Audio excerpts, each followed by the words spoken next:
Welcome to our Canva Pro giveaway. To get Canva Pro free, you must be one of the first 3 persons to answer all questions correctly. These questions are referenced from the videos that are in the birthday invitation playlist. Also, ensure that you are subscribed to Megabytes in Tech.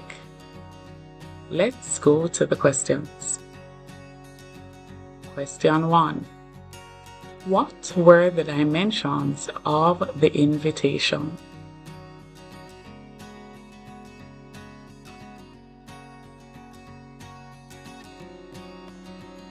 Question number 2. What was the name given to the folder used to store project images? Question number 3. What effect was applied to the words "cheers to" in the centerpiece "Cheers to 80 years"? Question number 4.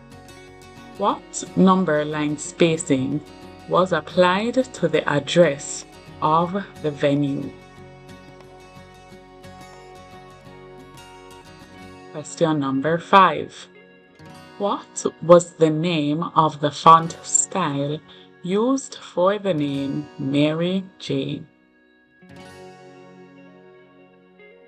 And the final question, question number 6. How many invitations were able to fit on 1 letter-sized paper? Submit your answer to each question in the comment section below. All the best from Megabytes in Tech.